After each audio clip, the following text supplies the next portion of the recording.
তো কিছু সময় আগে মানে কিছুদিন আগে আমি আর আমার অনলাইন বন্ধু অনলাইনে কিছু ঘাটাঘাটি করছিলাম। কেন হাতে লাফাতে পারে না, আর মনে হয় যেন কম্বলের নিচ থেকে পা বের করে রাখলে তোমাকে মনস্টার এসে খেয়ে ফেলবে। ঠিক এমনটাই হয় আমাদের। এবারের মতো মাফ করে দিলাম তোকে, পরের বার দেখে নিব। তুই শান্তিতে ঘুমাবি না? এই লাইট অন করে দিলাম, এবার ফ্যান অন করি, ফ্যান অন করে দিলাম। তো এসব বিষয়ে আমাদের হাতে কথা হচ্ছিল, না জানি আমার মাথায় কি চলে আসলো আর আমি বলে ফেললাম, হ্যাঁ তোমরা অনেক ভালো মানুষ, আমাদের দেখা করা দরকার। এই কথা শুনে তোরা, আরে কি বললি তুই জুনাইদ? তুই জানিস অনলাইন বন্ধুরা কোনো দেখা করতে পারে না, কারণ আমরা তো রোবট, আমরা শুধু গে গু করতে পারি। জুনাইদ তুই আমার বন্ধু হতে পারিস না, আমি যাচ্ছি। হুম। এবং তারা একেবারে কাঁধে হাত রাখলো, না জানি তারা ডরে মনে থিম সং কাঁদতে শুরু করে।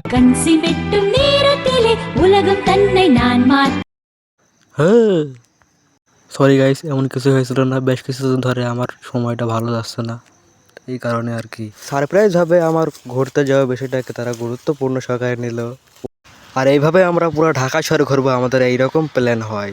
তো ফরওয়ার্ড করা যায় আমাদের ডিসেম্বর পর্যন্ত ট্রিপের সময়। তো কিছু রিজনের কারণে আমার প্লেনের জায়গায় ট্রেনে যেতে হয়। আমি ভেবেছিলাম পেছনে রকেট লাগিয়ে সোজা চলে যাবে, কিন্তু কি পুলিশ আমাকে ধরে ফেলে। রাতে আমি ট্রেনে বসি আর সকাল হতেই আমি বেরিয়ে। আর যারা ঢাকায় প্রথম আসে তাদের অবস্থা ঠিক এমন হয়, যেমন বড় বড় বিল্ডিং, বড় বড় সুপারস্টার। আর এদিকে আমি যখন আমি ঢাকা স্টেশনে পৌঁছালাম, আরে এলিভেটর স্টেশনে, তাও আবার। আরে ভাইজান, ওইটাকে এসকেলেটর বলে, এলিভেটর মানে নিজের চোখে বিশ্বাসই হচ্ছিল না। এই কারণে আমি মায়ের কাছে ছবি পাঠিয়ে বলি, মাম্মি এলিভেটর, ভাই এটাকে এসকেলেটর বলে। দেখো এটা আমাদের স্টেশনে হয় না, আমাদের পুরো ব্রিজ পায়ে হেঁটে পার করা লাগে। আমাদের গ্রামের ব্রিজ জানো একদম আকাশ পর্যন্ত ছুঁয়ে গেছে। এই ব্রিজটা কোনো ইঞ্জিনিয়াররা বানায়নি, এটা গ্রামের লোকজনেরাই হাসতে হাসতে নাচতে নাচতে বানিয়ে ফেলেছে। আর এই ব্রিজটা একদম আউট অফ স্পেসশিপ পর্যন্ত চলে গেছে। তুমি যদি ভুল করে কুলি নিয়ে যাও না, তাহলে কিছু দূর গিয়ে তাকে কুলি করতে হবে। হ্যাঁ ভাই সাহেব, কুলি করতে হবে। আরে কেবলই তো করলেন। আরে তোমাদের না, আমাকে কুলি করতে হবে। কুলি হাজি ভাইয়া, এদের ওপরে ছেড়ে দিয়ে আসো। আরে পাগল নাকি? ওপরে জানো অক্সিজেন কত কম, আর অক্সিজেন সিলিন্ডার কই? তোমরা জানো না ওপরে অক্সিজেন অনেক কম। আমরা এখনো অনেক উপরে দাঁড়িয়ে আছে ভাইয়া, দেখো ওই দেখো পাহাড় দেখা যাচ্ছে। দেখো আজকে রাতে কিন্তু এখানে কাটিয়ে দিতে হবে, কারণ ওপরে অনেক মনস্টার থাকে, যে ভয়ঙ্কর লেভেলের মনস্টার থাকে ওইখানে। আর সবার মাঝে কিন্তু আমি ঘুমাবো। ঢাকা থেকে আমাদের স্টেশনে যেতে 10 ঘন্টা সময় লাগে, আর আমাদের স্টেশন থেকে বাড়ি আসতে সময় 7 মাস লাগে। তোমরা তো সবাই বলবো টাইপ এন্ড বিট অনেক ভেলোসিবল, আরে হ্যাঁ, আরে আমাদের স্টেশনে সব নেই, এক্সেলেশন এইটা। ভাই ওইটাকে এসকালেটর আগে বাড়ানো যায়। ঢাকা যাওয়ার আগে আমি ভেবেছিলাম সবাই না চাহেঙ্গে সিধে চলে বুড়ে চলে, এইভাবে মনে হয় কথা বলে। আমিও না ফুল রেডি ছিলাম, স্টেশন থেকে বাইরে বেরালাম, তারপর অটো দাঁড় করালাম। সবার আগে আমি তো আমার ট্রেন থেকে কিনেছি 24 ক্যারেটের আইস ডায়মন্ডের চেন, যেখানে লেখা ছিল আপনার টাইম আয়েগা। কেননা আমরা ঢাকায় ছিলাম, একটু বড় কিছু দেখাতেই হবে। কোথায় আম্বানি, তার কাছে কি চেনটা আছে? তো ওই অটোওয়ালা আমাকে জিজ্ঞাসা করে কোথায় যাবে, আমি ঢাকা শহরের ফিলে।